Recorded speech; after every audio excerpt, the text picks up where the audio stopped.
Assalamualaikum warahmatullahi wabarakatuh. Selamat datang kembali pada pembelajaran kimia organik. Untuk pembelajaran kali ini, kita akan membahas tentang senyawa organik, yakni aldehid dan keton.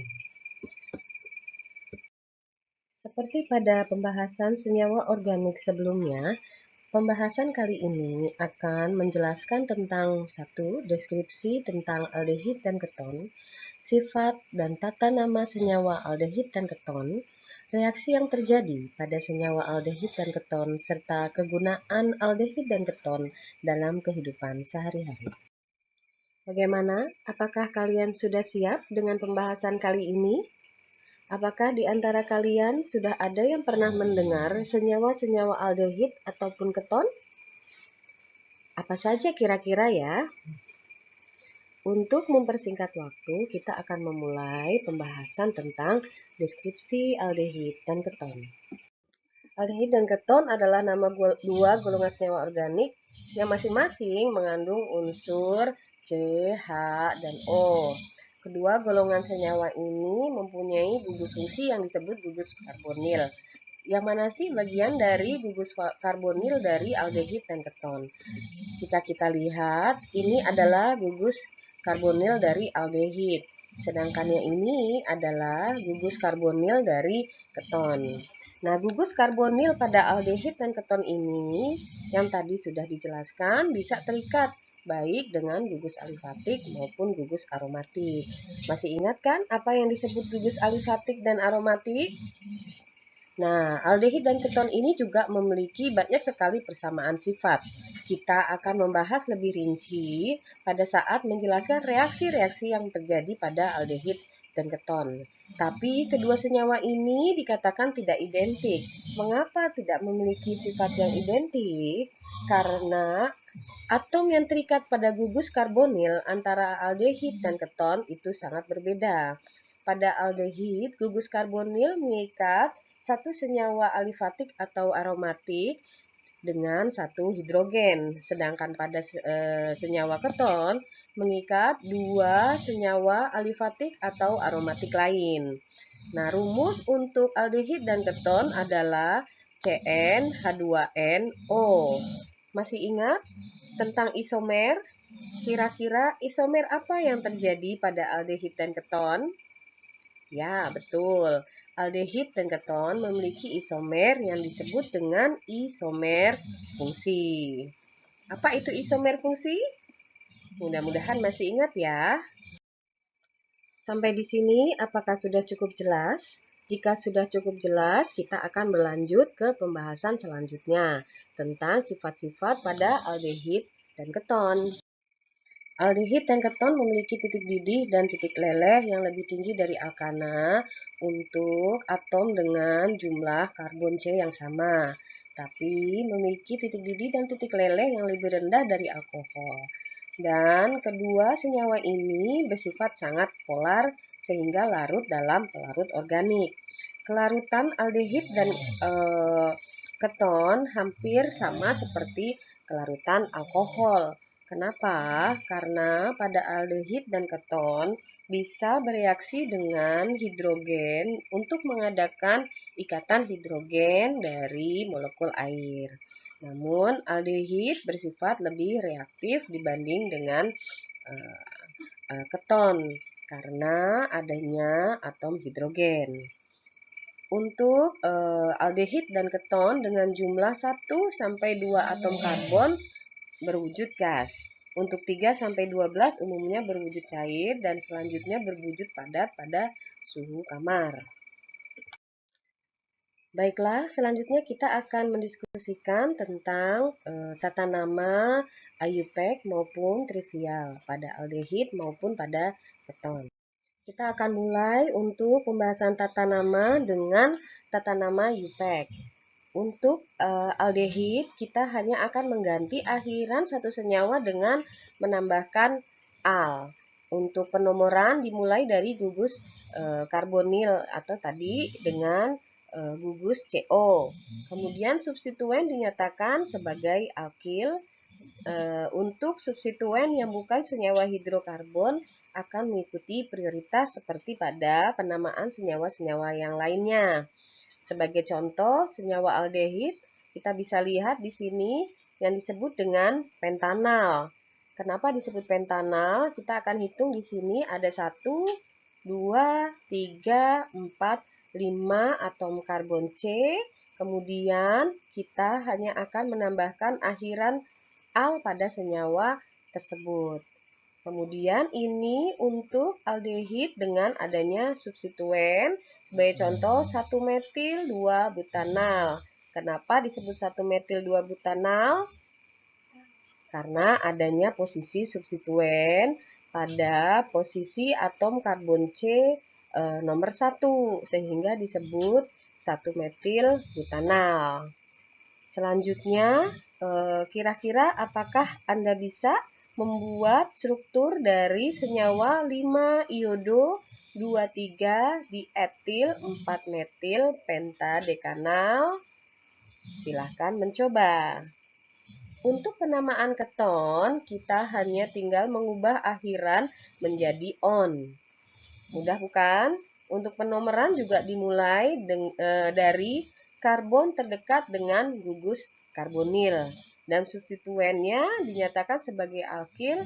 Untuk yang tidak merupakan senyawa hidrokarbon akan mengikuti prioritas seperti yang senyawa yang lainnya.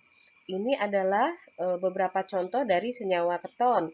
Yang pertama 2-pentanon karena posisi dari gugus karbonil ada di atom C nomor 2 sehingga disebut dengan 2-pentanon. Penomeran dimulai dari atom C yang terdekat dengan unit fungsional dari karbonil tadi sehingga kita mulai dari sini 1 dan seterusnya. Kita mulai dari sini 1. Kemudian untuk senyawa selanjutnya 3 metil 2 butanon. Kenapa 3 metil? Karena ada substituen yang berada di atom karbon C nomor 3. Dari mana kita menghitungnya? Kita akan memilih atom C yang terdekat dengan gugus fungsional. Ini adalah atom C nomor 1. Dan posisi gugus fungsional berada di atom C nomor 2 sehingga disebut dengan 2-butanon. Bagaimana dengan senyawa 2,2,3 trikloro 4 metil oktanon? Bisakah kalian menggambarnya? Untuk tata nama trivial, kita akan mulai mendiskusikan dengan aldehid terlebih dahulu. Untuk penamaan trivial, nama aldehid diambil dari nama asam hasil oksidasi. Contohnya untuk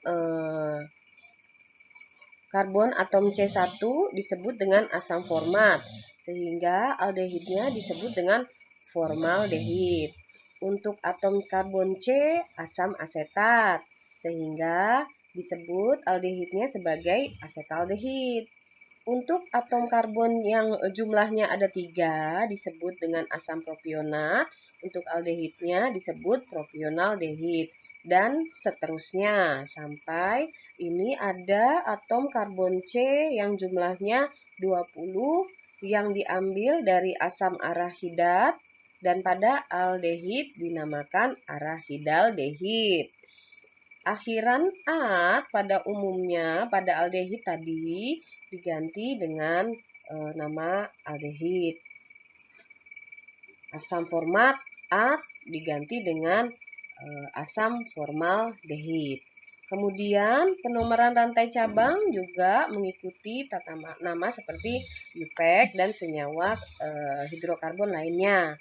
Namun pada aldehid kita akan mulai mengenal yang disebut dengan sistem alfa beta. Pada sistem alfa beta, atom C yang terikat langsung dengan gugus karbonil disebut dengan atom C alfa. Contohnya seperti ini. Ini adalah gugus karbonil. Ini adalah atom C alfa. Sehingga atom C yang langsung terikat dengan gugus karbonil disebut dengan atom C alfa.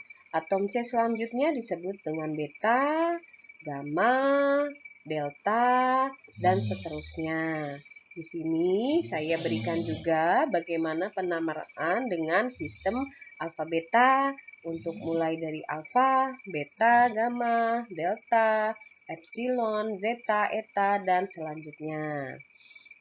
Ini adalah contoh untuk tata nama trivial aldehid. Sebagai contoh, ini adalah senyawa dengan atom karbon C1 yang pada nama UPAC disebut dengan metanal. Dan nama trivialnya adalah formaldehid karena diambil dari nama asam format yang akhiran at-nya diganti dengan aldehida.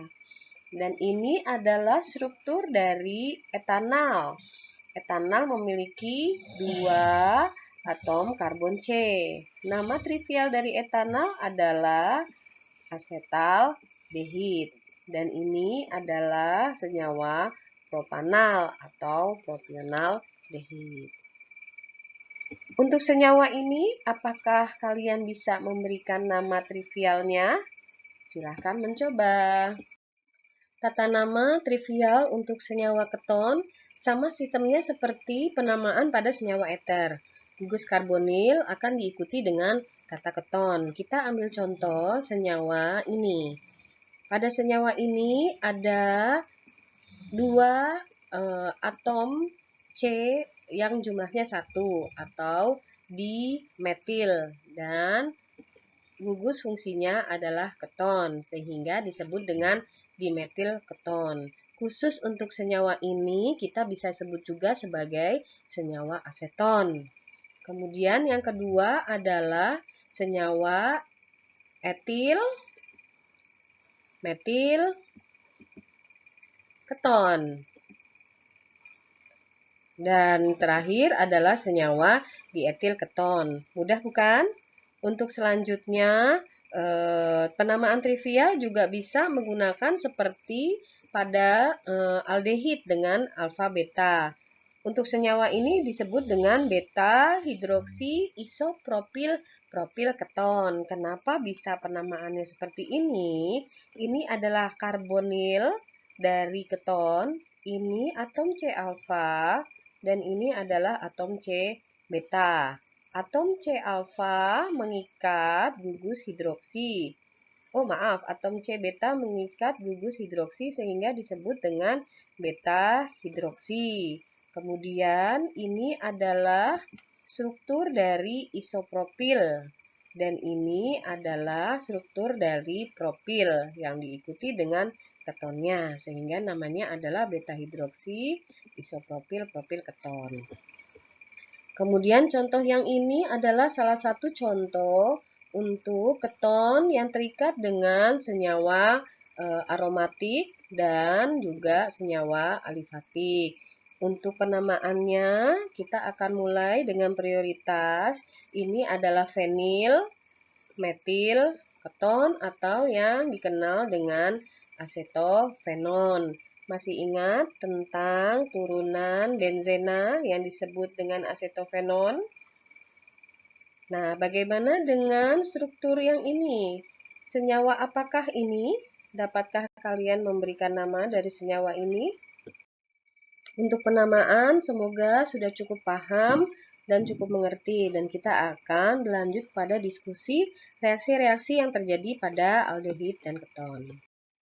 Reaksi yang pertama adalah reaksi oksidasi antara aldehid dengan oksigen. Aldehid mudah sekali dioksidasi, sehingga aldehid merupakan reduktor yang sangat kuat. Itulah sebabnya aldehid lebih reaktif daripada keton, karena tadi merupakan reduktor yang sangat kuat. Dengan oksidator kalium bikromat dan asam sulfat, aldehid bisa diubah menjadi suatu asam karboksilat dengan jumlah atom karbon yang sama. Oksidasi selanjutnya adalah aldehid, reaksi antara aldehid dengan reaksi tolens atau larutan perak nitrat dalam amonia. Untuk reaksi aldehid dengan reaksi tolens akan menghasilkan endapan logam perak dan juga hasil utama yang berupa asam karboksilat seperti pada oksidasi dengan oksigen.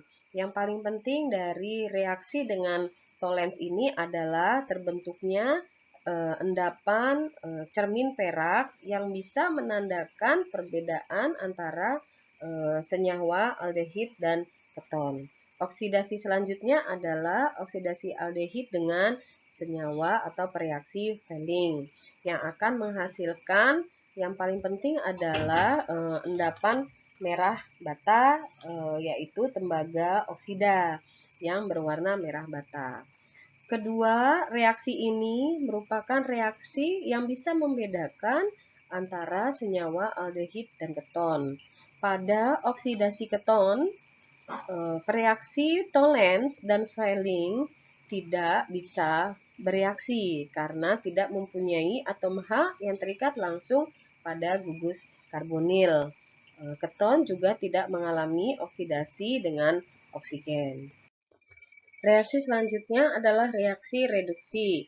Pada reduksi aldehid dengan hidrogen akan dihasilkan alkohol primer.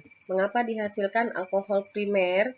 Karena satu atom H akan terikat kepada gugus O dan satu lagi akan terikat pada gugus C, sehingga akan terjadi alkohol primer. Sebagai contoh, jika kita mereaksikan etanol dengan hidrogen, maka akan dihasilkan senyawa etanol.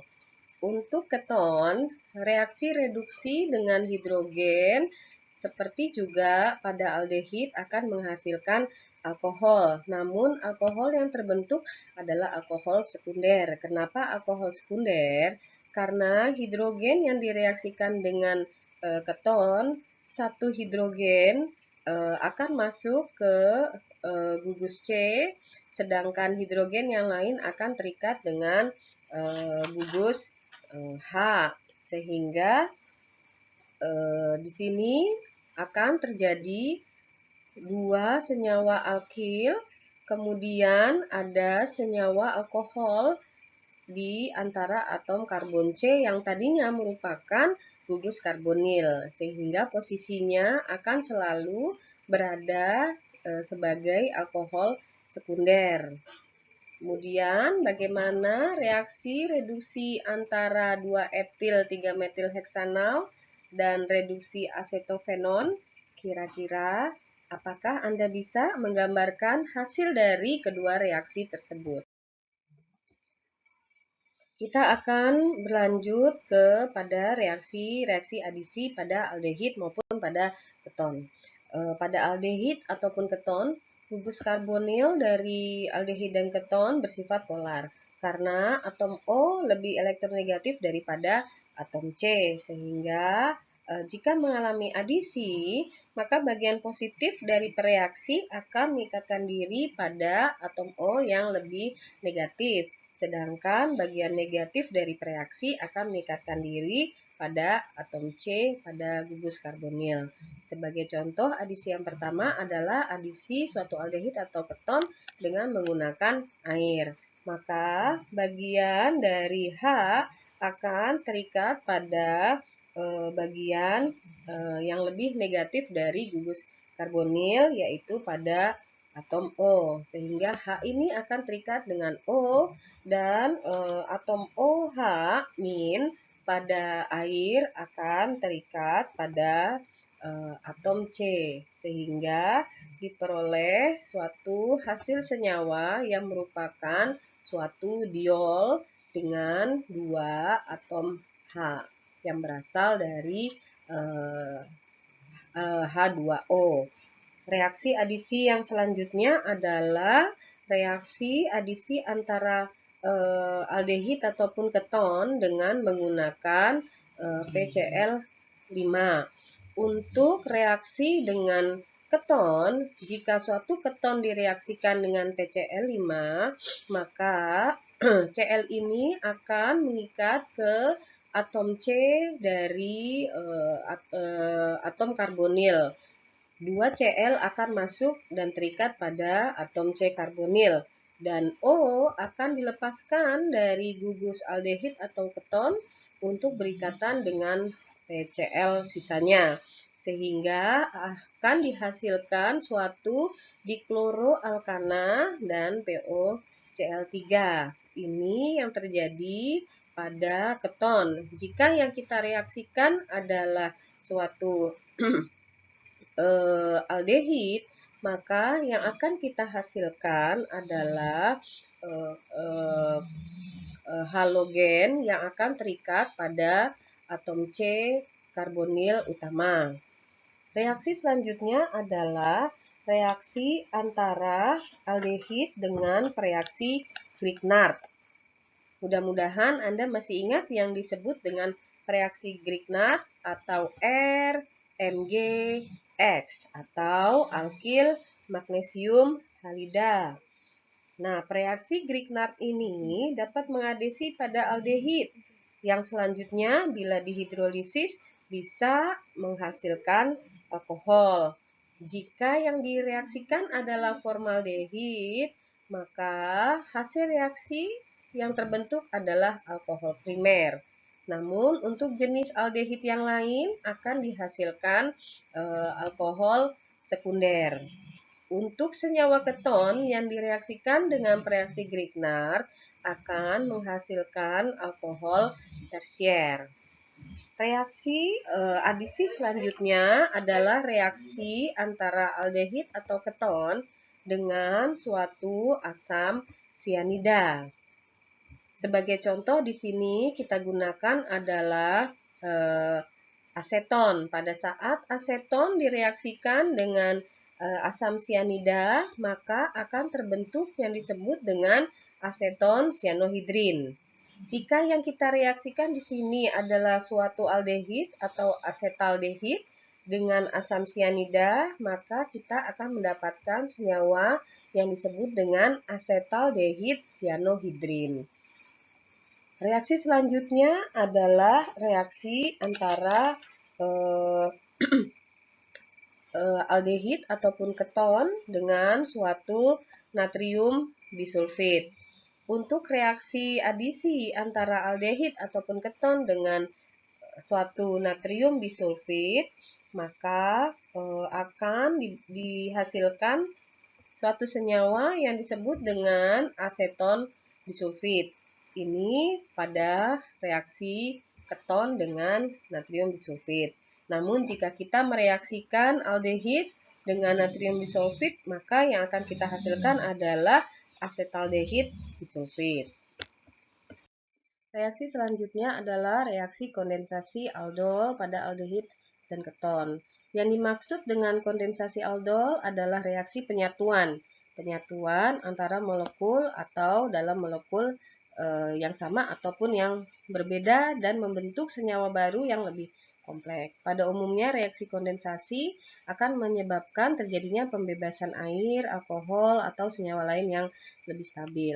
Reaksi kondensasi aldol bisa terjadi pada aldehid yang mempunyai atom H-alfa, yaitu atom H yang diikat oleh atom C-alfa. Kondensasi aldol sebagai contoh yang terjadi adalah kondensasi antara dua asetaldehid. Di sini kita lihat bahwa kedua asetaldehid ini akan berkondensasi dengan bantuan suatu hidroksi membentuk 3 hidroksi butanal. Ini adalah suatu aldol hasil dari kondensasi dua asetaldehid. Contoh kondensasi aldol pada keton adalah kondensasi antara dua senyawa asetofenon. Pada kondensasi dua asetofenon di sini, maka akan dihasilkan yang disebut dengan diaseton alkohol. Kenapa bisa kita peroleh senyawa seperti ini? Senyawa kondensasi hasil dari dua kondensasi asetofenon diperoleh dari penyatuan seperti ini. Sehingga pada saat kita lihat ada H yang akan masuk ke atom karbonil yang pertama dan juga senyawa metil yang akan masuk juga ke senyawa yang pertama dari gugus karbonil yang kita punya. Berikut ini disajikan tabel yang membedakan reaksi yang terjadi pada aldehid dan keton. Ada 4 reaksi dasar yang membedakan suatu aldehid dengan keton. Seperti contohnya pada reaksi oksidasi, keton tidak akan mengalami oksidasi, sedangkan aldehid sangat reaktif karena merupakan reduktor yang sangat kuat. Pada reaksi reduksi, keton akan menghasilkan alkohol sekunder, sedang pada aldehid akan menghasilkan alkohol primer.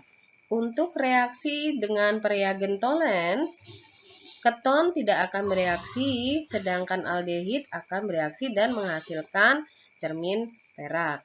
Untuk reaksi dengan reagen Fehling, keton juga tidak akan bereaksi, namun aldehid akan bereaksi dan menghasilkan endapan yang berwarna merah bata. Nah, sampailah kita pada bagian terakhir dari diskusi tentang aldehid dan keton, yaitu kegunaan aldehid dan keton dalam kehidupan sehari-hari. Dalam kehidupan sehari-hari, aldehid sangat terkenal sekali. Sebagai contohnya adalah formaldehid yang banyak digunakan sebagai pembunuh kuman, juga pengawet mayat. Jadi mayat-mayat yang ada di rumah sakit, yang digunakan untuk proses pembelajaran mahasiswa kedokteran menggunakan mayat-mayat yang sudah diawetkan dengan menggunakan formaldehid atau yang disebut dengan formalin. Formalin ini sangat populer di masyarakat karena juga digunakan sebagai pengawet makanan, padahal ini adalah sebenarnya pengawet mayat. Jadi sebenarnya penggunaan formalin tidak dianjurkan untuk makanan ataupun minuman.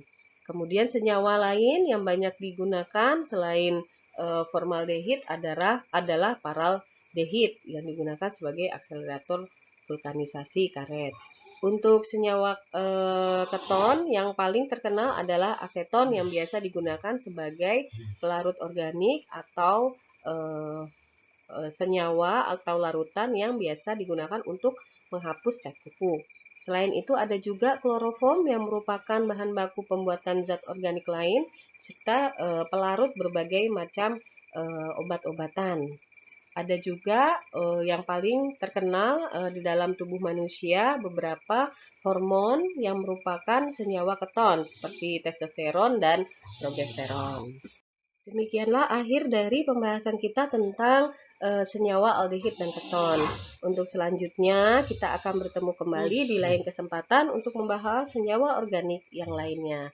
Wassalamualaikum warahmatullahi wabarakatuh.